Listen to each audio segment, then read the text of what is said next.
Vo svojich úvahách o vlastnostiach a impulzoch ľudskej duše, o jej prima mobilia, frenológovia nedali žiadny priestor istému sklonu, a to ani napriek tomu, že existuje ako prvotné, základné a nepodlačiteľné cítenie. Zabudli naň aj ich predchodcovia, moralisti. Z čistej nadutosti ho prehliadame všetci. Dopustili sme, aby jeho existencia unikla našim zmyslom len preto, že nám chýba viera. Či už je to viera v zjavenie, alebo viera v kabalu. Nezíde nám na preto, lebo je pre nás nadbytočný. Nevedeli sme, že pre tento sklon je potrebný impuls. Neuvedomovali sme si jeho potrebu. Nechápali sme, totiž neboli by sme pochopili, ani keby sa nám myšlienka toho primum mobile sama natiskala. Nedokázali by sme pochopiť, ako by mohol byť osožný úmyslom ľudstva, či už dočasným, alebo trvalým. Nedá sa poprieť, že frenológia a do veľkej miery celá metafyzika boli vymyslené a priori. Bol to skôr človek intelektuálneho alebo logického typu, ako človek chápajúci či pozorujúci, kto sám vymýšľal plány a diktoval zámery Bohu. A keď na svoje uspokojenie pochopil Jehovové zámery, zostavil z nich nespočetné množstvo myšlienkových systémov. Pomocou frenológie, napríklad, sme najprv zistili, a to celkom prirodzene, že Božím úmyslom bolo, aby človek jedol. Potom sme človeku pridelili orgán s inštinktom chuti do jedla a tento orgán je ako bič, ktorým božstvo núti človeka, aby chtiac či nechtiac, ale jedol. Potom sme si uvedomili, že Božia vôľa je, aby človek zachovával svoj rod a objavili sme inštinkt milostný. Podobne to bolo s bojovnosťou, ideálnosťou, príčinnosťou, konštruktívnosťou, skrátka s každým orgánom, či už zastupoval náklonnosť, morálny cit, alebo vlastnosť číreho intelektu. Pri triedení ľudských konaní prívrženci Spurzheima, či už správne alebo nesprávne, čiastočne alebo celkom, v podstate len pokračovali v šľapajach svojich predchodcov. Všetko odvodzovali a určovali na základe predurčeného ľudského osudu a stvoriteľových úmyslov. Bolo by múdrejšie, bolo by spoľahlivejšie triediť, ak je triediť nutné, na základe toho, čo človek bežne alebo príležitostne robí. A podľa toho, čo robí vždy, než na základe toho, čo my považujeme za samozrejmé, že robí z Božej vôle. Ak nedokážeme pochopiť Boha v jeho viditeľných činoch, ako máme naložiť s jeho nepochopiteľnými myšlienkami, ktoré vdychujú jeho činom život? Indukcia a posteriori by priviedla frenológov k tomu, aby pripustili, že v ľudskom konaní existuje niečo ako vrodený a prapôvodný princíp, niečo paradoxného. Keďže na to nenachádzam vhodné slovo, nazvime to zvrátenosťou. Z môjho pohľadu je to vlastne mobile bez motívu. Nemotivovaný motív. Pod jeho taktovkou konáme bez zrozumiteľného cieľa, alebo aby sme sa vyhli protirečeniu. Toto tvrdenie môžeme pozmeniť takto. Pod jeho taktovkou konáme tak, ako by sme nemali. V teórii žiaden iný dôvod nemôže byť nerozumnejší, ale v praxi neexistuje nič mocnejšie. Pre určité povahy sa za istých okolností stáva úplne neodolateľným. Som si istý tak, akože dýcham, že istota nesprávnosti alebo chyby v našom konaní je často neporaziteľnou silou, ktorá nás poháňa. Často je to jediná sila, ktorá nás pobáda k tomu, aby sme skutok vykonali. A preto sa toto neprekonateľné nutkanie páchať zlo pre zlo samotné nedá ani analyzovať, ani rozložiť na ďalšie prvky. Je to prazákladný, primárny podnet, čiže elementárny. Uvedomujem si, že môžete namietať. Ak nastojíme na svojich skutkoch len preto, lebo cítime, že by sme na nich nemali trvať, potom naše počínanie je len obmednou toho, čo pramení vo frenologickej bojovnosti. No už aj letný pohľad poukáže na mylnosť tejto myšlienky. Bojovnosť v chápaní frenológov sa opiera o potrebu sebaobrany. Je to naša obrana pred zranením. Svojou podstatou dbá o naše dobro. A tak túžba mať sa dobre sa prebúdza a rozvíja zároveň. Z toho vyplýva, že túžba mať sa dobre sa prebúdza súčasne s akýmkoľvek princípom, ktorý je len obmenou bojovnosti, ale v prípade toho, čo som nazval zvrátenosťou, túžba mať sa dobre nielenže nevzniká, ale sprevádzajú pocit silne protichodný. Treba sa spýtať vlastného srdca a na uvedenú sofistiku dostaneme najlepšiu odpoveď. Nikto, kto sa dôverne radí so svojou dušou a spýtuje sa jej, nebude popierať, že spomínaný sklon je celkom základný. Nie je o nič nepochopiteľnejší ako zreteľný. Neexistuje človek, ktorého by v istom období života nemúčila napríklad neodbytná túžba potrápiť svojho poslucháča nekonečnými rečami. Rozprávač si uvedomuje, že je nepríjemný, ale zo všetkých síl sa snaží zapáčiť. Zvyčajne je stručný, presný a jasný. Na jazyk sa mu derú tie najlakonickejšie a najzrozumiteľnejšie slovné spojenia. Len s ťažkosťami sa ovláda, aby im nedal voľný priebeh. Bojí sa a zároveň neschvaľuje hnev svojho poslucháča.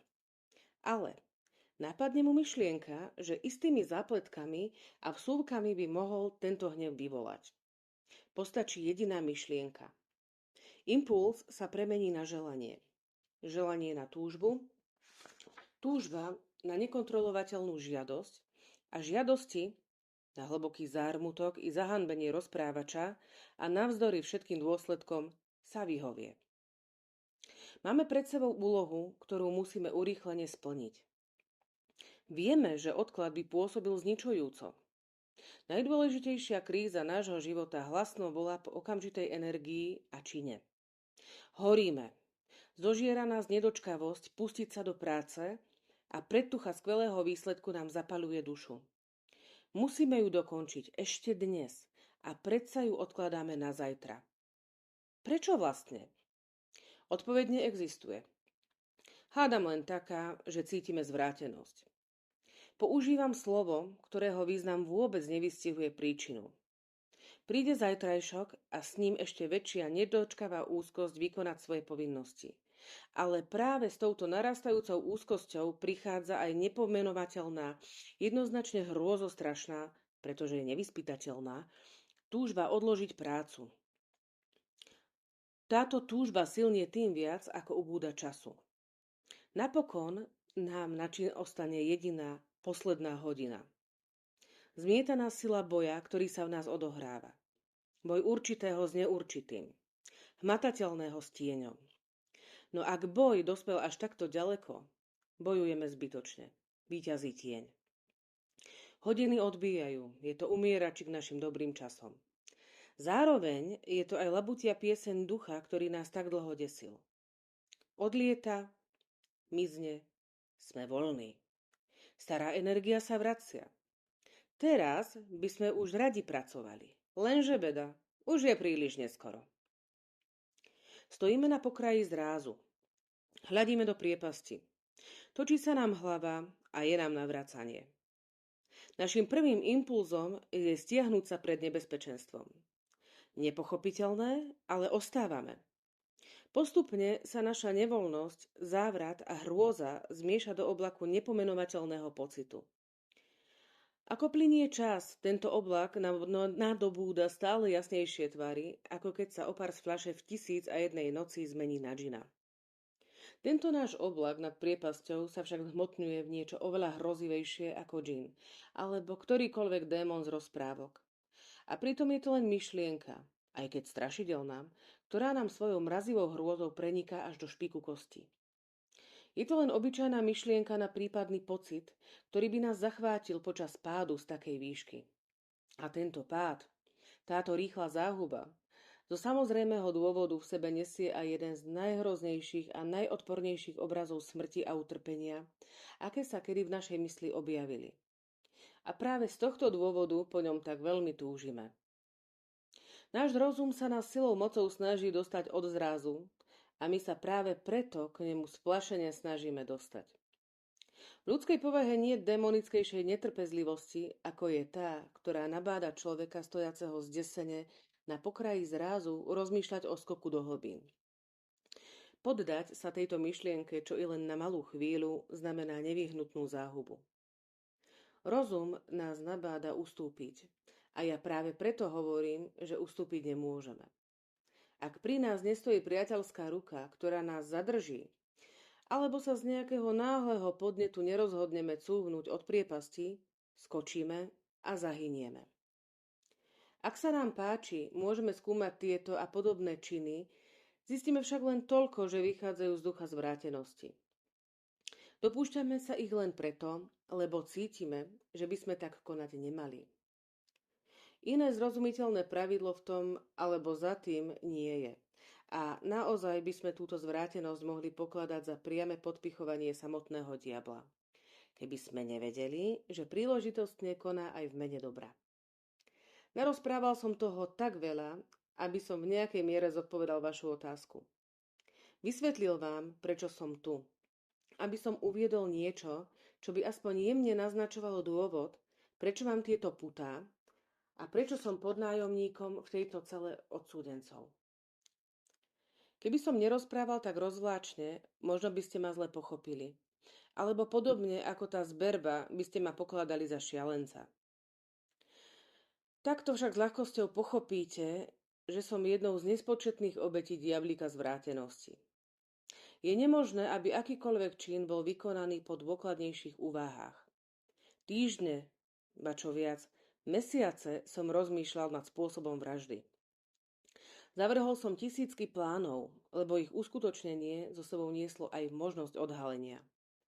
Nakoniec, počas čítania nejakých francúzskych memoárov, som objavil zmienku o takmer smrteľnej chorobe, ktorá postihla Madame Pilaovu.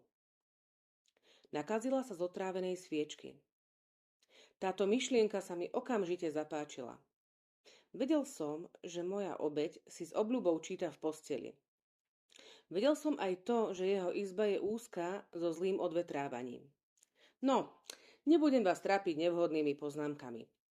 Nepotrebujem opísavať, s akou ľahkosťou som vymenil sviečku v svietniku za svoju, vlastnoručne vyrobenú. Nasledujúce ráno ho našli v posteli mŕtvého a záver obliadajúceho lekára bol smrť v dôsledku návštevy Boha. Zdedil som jeho majetok a niekoľko rokov šlo všetko dobre. Na to, že by ma odhalili, som nikdy ani nepomyslel. Zvyšku smrtiacej sviece som sa starostlivo zbavil. Nezanechal som po sebe ani náznak stopy, ktorá by ma mohla usvedčiť, dokonca ani podozrievať zo zločinu. Nedá sa ani predstaviť, aký závratný pocit uspokojenia sa zahniezdil v mojej hrudi, keď som sa zamýšľal nad svojou absolútnou bezpečnosťou. Dlhý čas som sa vyžíval v tomto pocite. Poskytoval mi oveľa viacej radosti ako všetky hmotné výhody, ktoré sa spájali s mojím hriechom. Po čase však prišlo obdobie, keď sa môj príjemný pocit postupne menil na neodbytnú a obťažujúcu myšlienku. Obťažovala ma, lebo bola neodbytná. Ledva som sa jej dokázal zbaviť čo i len na chvíľu. Je všeobecne známe, aké otravné môže byť zvonenie v ušiach, či skôr spomienka na nejakú bežnú pieseň alebo nezaujímavé útržky z opery. Nie, že by nás menej trápila dobrá pieseň alebo opera, ktorej melódia je hodná chvály. No a takto som sa znova a znova prichytil, že sa zamýšľam nad svojou bezpečnosťou a len tak pre seba som si opakoval vetu: nič mi nehrozí.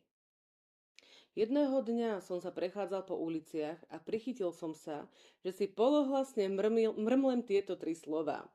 V návale podráždenosti som si ich prispôsobil takto: nič mi nehrozí, nič mi nehrozí. Áno, kým nebudem taký blázon, že sa verejne priznám. Ako som vyslovil tieto slova, pocítil som, že sa mi do srdca vkráda vzrušenie.